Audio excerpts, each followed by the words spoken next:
శ్రీపాదరాజం శరణం ప్రపద్యే. శ్రీపాద సుధాశ్రవంతి కార్యక్రమానికి మీకందరికీ స్వాగతం. శ్రీపాద సుధాశ్రవంతి కార్యక్రమాన్ని ఆదరిస్తున్న మీకందరికీ నా కృతజ్ఞతలు.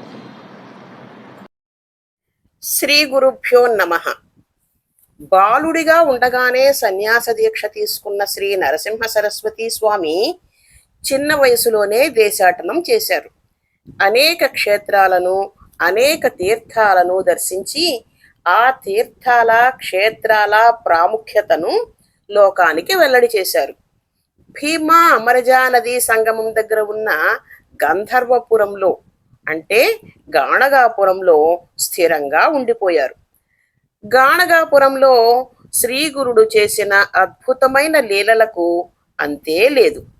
ఒకసారి ఆశ్వేజ మాసంలో కృష్ణపక్షం చతుర్దశి నాడు గంధర్వపురంలోని ప్రజలందరూ మరునాడు దీపావళి పండుగను జరుపుకోవడానికి ఉత్సాహంగా తయారవుతున్నారు. వారిలో కొందరు భక్తులు శ్రీగురుని దర్శనం కోసం వచ్చారు. వారితో స్వామి, మనం త్రిస్థలి యాత్ర చేద్దాం అని అన్నారు. వాళ్ళందరూ, అలాగే స్వామి, తప్పకుండా వెళదాం. మేము ఇళ్లకు వెళ్ళి కావలసిన పదార్థాలన్నీ మూటలు కట్టుకుని వస్తాం. దారి ఖర్చులకు ధనం కూడా తీసుకుని వస్తాం అని అన్నారు. దానికి స్వామి అన్నారు, నేను చెబుతున్న త్రిస్థలి యాత్ర మనకు దగ్గరలోనే ఉంది. ఏ విధమైన ఏర్పాట్లు చేయవలసిన అవసరం లేదు. మీరందరూ మీ భార్యా పిల్లలను కూడా తీసుకుని రండి అని అన్నారు. వాళ్ళందరూ సంగమం చేరి నదిలో స్నానాలు చేశారు. అప్పుడు స్వామి చెప్పారు, నాయనలారా, భీమా అమరజా నదీ సంగమ ప్రాంతమంతా ప్రయాగతో సమానమైనది. గంగా యమునా నదుల సంగమం కంటే ఎక్కువ పవిత్రమైనది. ఇక్కడ స్నానం చేయటం వలన కలిగే పుణ్యం ఇంత అని కొలిచి చెప్పడానికి ఎవ్వరి వలన కాదు. ఉత్తర వాహినిలో స్నానం చేయటం ఇంకా శుభప్రదం. కాశీలో గంగా నదీ తీరం వెంబడి కేదారేశ్వర ఘాట్, మణికర్ణికా ఘాట్, హరిశ్చంద్ర ఘాట్, దశాశ్వమేధ ఘాట్, అస్సీ ఘాట్ మొదలైనవన్నీ ఉన్నాయి కదా. ఘాట్లనే మనం తీర్థాలు అంటాం. అలాగే గంధర్వపురంలో అంటే గాణగాపురంలో భీమా అమరజా నదీ తీరం వెంబడి పవిత్రమైన 8 తీర్థాలు ఉన్నాయి. వాటిని అష్టతీర్థాలు అని అంటారు. వీటి పవిత్రత గురించి చెప్పటం ఎవ్వరి తరమూ కాదు.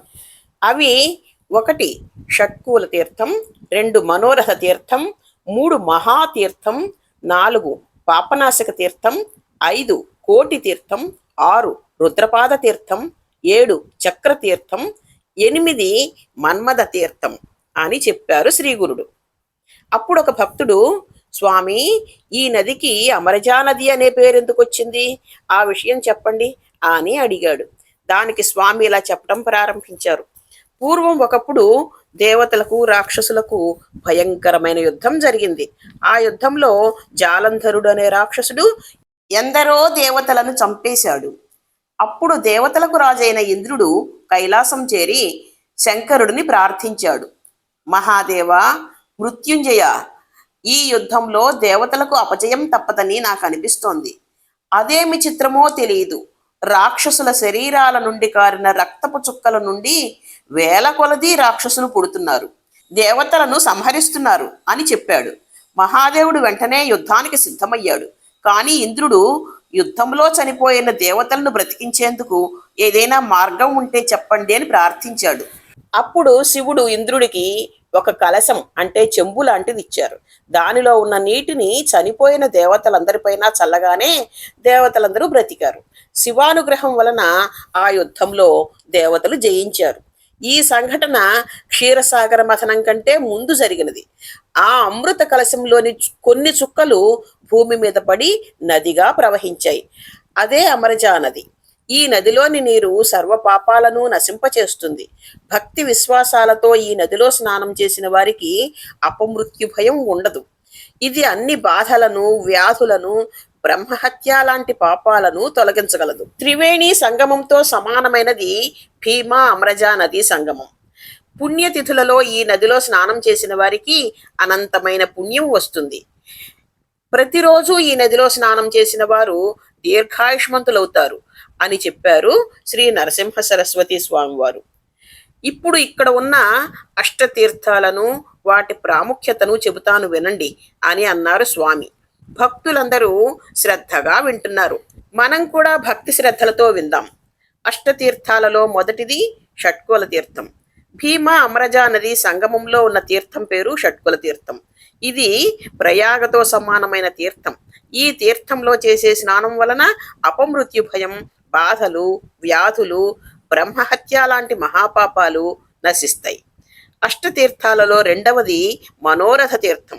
సంగమానికి దగ్గరలోనే అశ్వత్థ వృక్షం అంటే రావి చెట్టు ఉంది.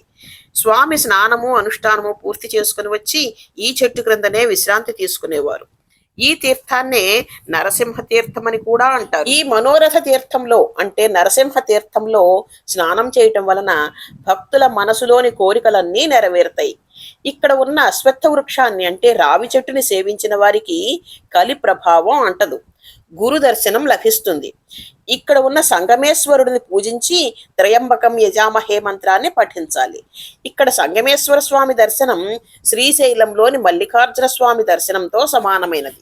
అష్టతీర్థాలలో మూడవ తీర్థం మహాతీర్థం. దీనికి ఎదురుగానే ఉన్న తీర్థం పేరు మహాతీర్థం. ఈ తీర్థం సాక్షాత్తు వారణాసితో సమానమైనది. ఈ తీర్థం గురించి పురాణాలలో కూడా ప్రస్తావింపబడి ఉంది. పూర్వం భారద్వాజ గోత్రంలో పుట్టిన ఒక బ్రాహ్మణుడు భక్తితో ఈశ్వర ఆరాధన చేసి విరాగి అయ్యాడు. అతనికి ఈశ్వర సాక్షాత్కారం కలుగుతూ ఉండేది. అతడు ఆనంద పారవస్యంలో ఒళ్ళు తెలియకుండా ఉండేవాడు. ప్రజలు అతనికి దయ్యం పట్టిందని, పిచ్చి పట్టిందని అనుకునేవారు. ఒకసారి అతని అన్నయ్యలిద్దరూ కాశీయాత్రకు బయలుదేరి తమ్ముడిని కూడా తమతో రమ్మని పిలిచారు. కాశీ విశ్వనాథుడు ఇక్కడే ఉండగా ఎక్కడికో వెళ్ళటం ఎందుకు అని అన్నాడు అతడు. అన్నయ్యలు వెటకారంగా మాకు కూడా చూపించు విశ్వేశ్వరుణ్ణి అని అన్నారు. అప్పుడు ఆ బ్రాహ్మణుడు సంగమంలో స్నానం చేసి ఈశ్వరుడిని ధ్యానించి, స్వామి వ్యోమకేశ, దీన్ని కాశీగా చేసి అందరికీ నీ విశ్వేశ్వర రూపాన్ని చూపించు అని ప్రార్థించాడు. నది ఉత్తరవాహిని అవుతున్న ఆ ప్రాంతంలో కాశీ ప్రకటితమైంది. ఆ తీర్థం మణికర్ణిక అయ్యింది. కాశీలో ఉన్న రూపాలన్నీ అక్కడ కనిపించాయి. దానితో ఆ సోదరులు, అక్కడ ఉన్న వారందరూ ఆ బ్రాహ్మణుడు మహాజ్ఞాని అని అర్థం చేసుకున్నారు. అప్పటి నుండి అతని దగ్గరకు వచ్చిన వారందరికీ విశ్వేశ్వర దర్శనం ప్రసాదించేవాడు. కనుక ఈ తీర్థం సాక్షాత్తు వారణాసి అంటే కాశీయే. అష్టతీర్థాలలో నాలుగవది పాప వినాశక తీర్థం. ఈ తీర్థంలో స్నానం చేసిన వారి పాపాలు నశిస్తాయి అని స్వామి చెబుతూ ఉండగానే పూర్వాశ్రమంలో వారి సోదరి అయిన రత్నాంబ అక్కడికి వచ్చి వారికి నమస్కారం చేసింది. మనం ఈవిడి గురించి 13వ అధ్యాయంలో తెలుసుకున్నాం. శ్రీగురుడు, అమ్మాయి, నువ్వు చేసిన పాపాల గురించి నీకేమైనా తెలుసా అని అడిగారు. తెలియదని చెప్పింది ఆవిడ. పూర్వం ఒక పిల్లి 5 పిల్లలను పెట్టి ఒక కుండలో ఉంచింది. నువ్వు దాన్ని చూసుకోకుండా ఆ కుండ నిండా నీళ్లు పోసావు. అవి చచ్చిపోయాయి. ఒక పిల్లిని చంపితేనే మహాపాపం. ఆ పాపం గోకర్ణ క్షేత్ర దర్శనం వలన కానీ పోదు. అటువంటిది నువ్వు 5 పిల్లులను చంపావు. నీకు పంచమార్జాల హత్య మహాదోషం చుట్టుకుంది. అంతేకాకుండా నువ్వు ఇంకా చాలా పాపాలు చేశావు. ఒక ఆవును కూడా చంపావు అని చెబుతూ ఉండగానే ఆమె శరీరమంతా కుష్టు వ్యాధితో నిండిపోయింది. ఆమె భయపడి ఆయన పాదాలపై పడి రక్షించమని ప్రార్థించింది. అప్పుడు నృసింహ సరస్వతి, నువ్వు ఎన్నో పాపాలు చేశావు, వాటిని మళ్ళీ జన్మలో అనుభవిస్తావా, ఈ జన్మలోనే పోగొట్టుకుంటావా అని అడిగారు. వేరే జన్మ వద్దు, నా పాపాలు తొలగించి నాకు మళ్ళీ జన్మ లేకుండా చెయ్యండి అని ఆమె స్వామిని ప్రార్థించింది.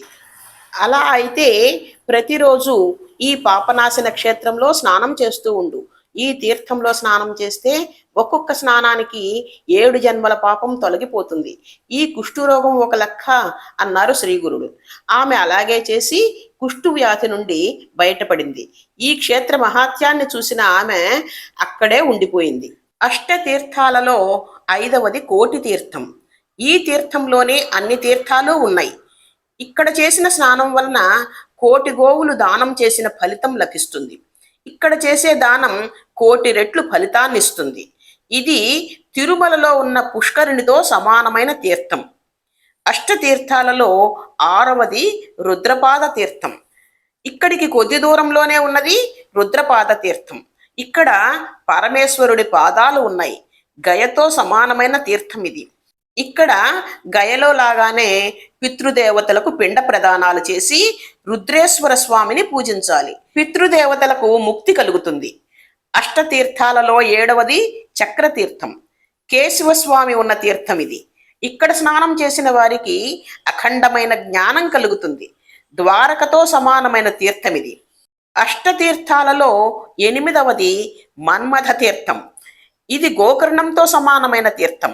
ఇక్కడ వెలసిన కల్లేశ్వరుడు సాక్షాత్తు గోకర్ణ క్షేత్రంలోని మహాబలేశ్వరుడే.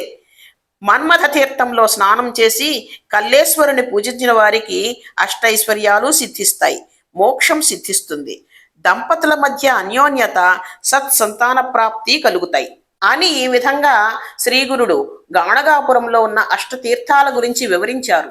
స్వామి చెప్పినది విని అందరూ సంతోషించి ఆ అష్టతీర్థాలలోనూ స్నానం చేశారు.